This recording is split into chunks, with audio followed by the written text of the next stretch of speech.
Hi there guys, welcome back, and today I'll be doing the next part for What If King Cold Went to Namek instead of Ginyu Force. Now, I'll be covering what happens between the Buu Saga, and also covering a little bit of how Future Trunks' life will be going down.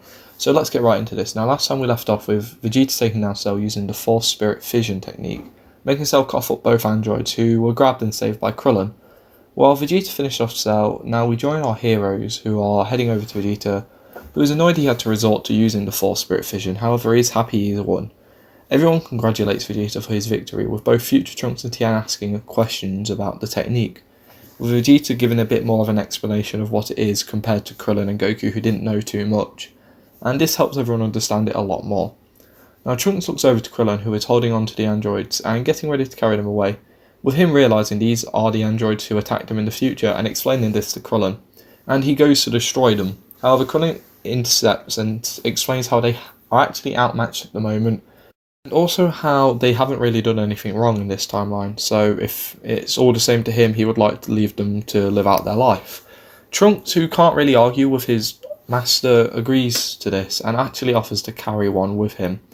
While everyone begins to fly back towards Capsule Corp, they start to feel movement on their back, Krillin and Future Trunks it says, and suddenly the androids wake up, flying off away from the group a little bit before shouting out what's happening, demanding answers.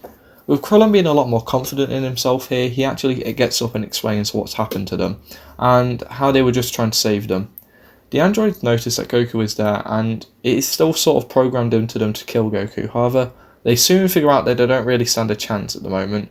After all, if this Cell guy was as strong as they say he was, that means they didn't really have a chance to win. And they soon explain that they won't cause any problems, as long as you just leave them alone. And they begin to fly off without really any explanation. However, before leaving, Android 18 does give Krillin a little bit of an eye up and down. She's sort of checking him out, which makes the Earthling blush up a little bit. His confidence that he had a minute ago just sort of disappeared. With this happening, Future Trunks almost chases after them again. However, he soon realises that Krillin was right. They do deserve a chance to live out their life, and it seems like they aren't going to cause any issues. And also, like they said, they can't really do anything without Vegeta, Goku, or even Gohan stepping in to stop them.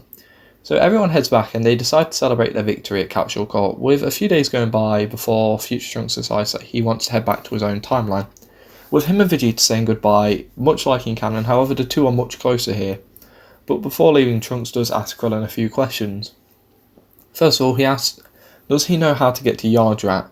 The Earthling explains yes. And then Trunks asks, do you know how to get to Namek? With Krillin also responding yes.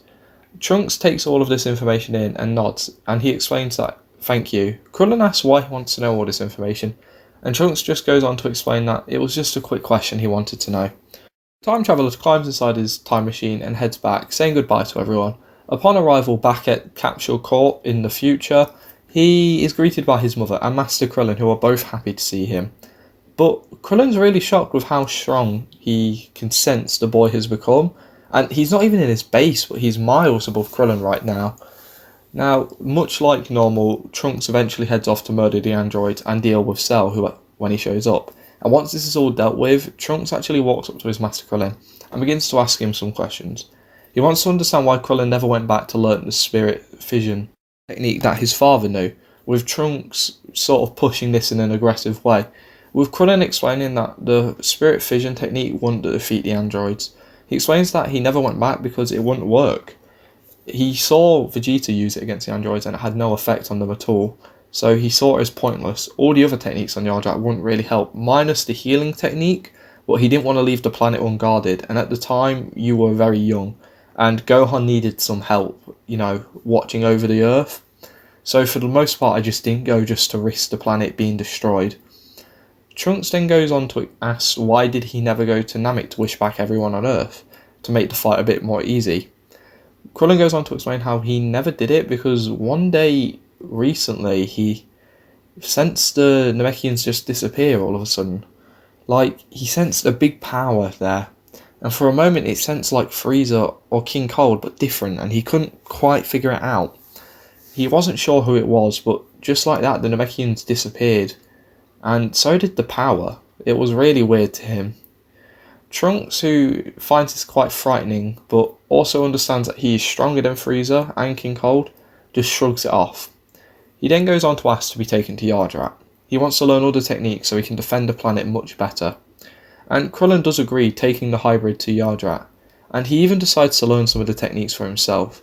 The two are going to spend some time here on this planet just to get some sort of strength going, with Trunks also trying to use his Super Saiyan technique in multiple new ways.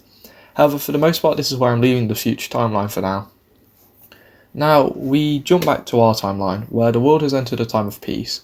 Most things here are going to go like they did in canon, with Goten still being born, Android 18 and Krillin still getting together, with some key changes, like the first one being Goku is still around, meaning one, Goten's got his father around, so he probably does a lot more training, and also meaning that Gohan does training. It does help, and two, Vegeta will never lose his motivation to fight, so he would probably continue to train and would even train Trunks. Make it so their rivalry extends just a battlefield. Goten and Trunks are now sort of like pet projects for both fathers. They want to see who can become the stronger one faster. They're still friends, and in fact Goku and Vegeta are probably a bit more friendly here. So it's probably all good, it's probably just for a bit of fun at this point. Now, like I said, Gohan's probably still training, so he probably won't lose any strength and he'll probably gain just the smallest bit more. Now, I do believe that Goku and Vegeta would spend most of their time training with one another. After all, they've spent the last few years training with one another, so the two grow quite a lot. I do want to note that Goku probably comes out weaker from this after 7 years of training, because he's not in Otherworld and he can't train all the time, but he does definitely grow stronger than he would if he was training alone. Now, the pair do discover the Super Saiyan 2 technique, and it's not long before they start showing it off to Gohan, who tries to learn it himself, and after a little while he does manage to do it. It's harder for him, after all he's quite a bit weaker, but he still manages to learn it. The next thing there has been is a lack of two people on the planet, this being both Tien and Piccolo, who after seeing Vegeta versus Cell, they decided that they need to learn some of those Yardratian techniques. So using the spaceship that Goku, Krillin and Vegeta used to get to planet years ago, head off to Yardrat, wanting to grow stronger and also try and learn some of the techniques that the group showed off recently. And after a few days, they managed to arrive there. The two spend 4 years training there, and on the day they arrive back on the planet, everyone on the planet can sense them. And after meeting up with them briefly, this makes everyone highly motivated to grow stronger. After all, there's a new top dog around, and that's Piccolo. Piccolo versus the base Saiyans could probably take them in a 2v1 at the moment, which is kind of annoying. In Super Saiyan, Goku and Vegeta are just behind him, but in Super Saiyan 2 they far surpass him. However, Piccolo does have one trick to make the gap between himself and the Saiyans a bit bigger, so he does start to gain some more ground after a while. Now, after these 7 years have passed, much like normal, Gohan has become a normal student who attends a school. He still becomes a great Saiyaman, and Videl does have an interest in the mysterious fighter. After all, her father is still the world champion. He's just not the Earth's hero like he is in canon. And this is really good for them, because it means that Videl takes an interest in Gohan a lot earlier. And she still discovers who he is. And much like normal, she does ask him to teach her how to fight, fly, shoot ki blasts, all of this stuff. Well, the benefit is, she gets to meet the Wholesome family. And after meeting Goku, it reminds her that this is actually an old champion of the World Martial Arts Tournament, with Goku being reminded of the good old days, and he thinks to check out when the next tournament is even. With it being pretty soon, he asks his friends if they would want to enter with him, with everyone being okay with this idea, just to have a nice little bit of nostalgia for them. Now, Gohan begins to help Videl get ready for the tournament, with her getting stronger than she was in canon, mostly because she's getting some pointers from Goku and Chi-Chi, who are pointing out the things that Gohan's missing. It's just helping the girl grow a lot stronger, faster. I'm going to cover the power level of everyone after the 7 years, and then I'm probably going to end this video with a little bit of a rant. Now, first up is Piccolo, who is actually in the lead. Piccolo's got a power level of 750 bill. Piccolo has spent a lot of time with Tien on Yardrat, and he's learnt a lot of things on Yardrat. He also has learnt a lot of techniques there as well, so this just made him grow a lot stronger. However, the moment he came back to Earth, his growth started to decline quite fast, and people started to catch up with him a little bit. Piccolo is still the strongest person here, and he does have a way to confirm that he's going to be the strongest for a while. Next up would be Goku and Vegeta, who's in their base form has a power level of 300 bill. And in Super Saiyan they have a power level of 15 trill, and in Super Saiyan 2 they have a power level of 30 trill.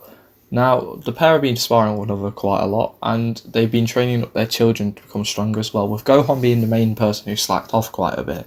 Now, once Piccolo came back from Yardra and he was stronger than them, they began to push themselves much harder to try and close the gap between the pair. And using Super Saiyan, they are actually stronger than Piccolo now. And the moment they go to Super Saiyan 2, it's pretty much overkill. However, they know they can beat him. Next up is Gohan, who has a power level of 225 bill. In Super Saiyan 1 that goes up to 11.2 trill, and in Super Saiyan 2 that goes up to 22.5 trill. He has been spending a lot of time training, however he is slowly falling behind after spending a lot of his free time studying and training to become a scholar, and also because he's been distracted by Videl and their relationship starting to form. He was also doing a lot of time goofing off, doing things like being the Great Saiyaman. However, he's probably stronger than his canon counterpart, which is always good.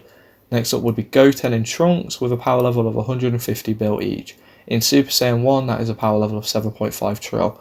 Much like their fathers, they are about the same strength as one another, however they both can go up to grade 4. Mostly because Goku was around, and Goku probably spent time teaching Goten the more effective form of Super Saiyan. Then Goten would go on to teach his friend Trunks to go Super Saiyan as well. This is probably because Vegeta never taught him it. After all, he probably doesn't have the patience to do stuff like this. So the matter of fact that Goku's around has benefited Trunks and Goten quite widely. Following them would be Tien, who's got a power level of 100 bill. Much like what I said about Piccolo, he has fell behind quite a bit thanks to him being Earthling, unfortunately. However, thanks to his Kaioken, he can keep up well, and some of the Yardratian techniques will help him in the long run.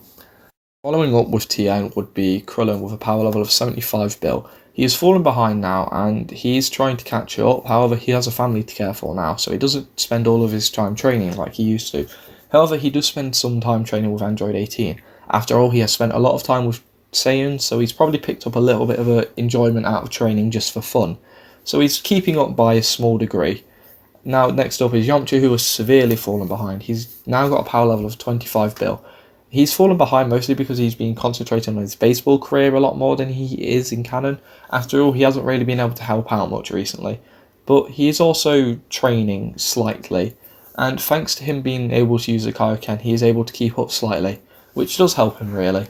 Now, with the tournament day pretty much around the corner, the matchups are going to be pretty much how they were in canon, with no changes in the competitors other than Tien and Yamcha, who swap out for Mighty Mask and Pintar, with Yamcha replacing Pintar and Tien swapping out for Mighty Mask. However, this is actually where I'm leaving this part. I just want to explain a few things, like why Piccolo is so immensely stronger than everyone. Piccolo here hasn't actually really ever absorbed a Namekian, so he's literally just trying to catch up on his own pace. I do want to make Piccolo this strong because I think he deserves it. A lot of my what ifs I tend to put him really far behind the Saiyans, and I've never really given him a moment to shine. Now, another thing I want to say is everything I covered in the future is some degree going to happen. I'm going to cover it all a bit later when it makes more sense to cover it, but for now I'm just going to give a brief explanation of what I mean by what happened with Namek. Something happened on Namek and it's going to happen in this timeline at some point. However, for the most part, that's the whole reason that Krillin never instant transmissioned his way over to Namek and wished all the fighters back. Something happened there and he doesn't know how to find the planet anymore. He can't sense any Namekians on it. So something is happening there. But after this, that's pretty much all I'm covering for this part. I hope everyone had a good time watching this video. I hope you have a great night or a good day, and I'll see you next time.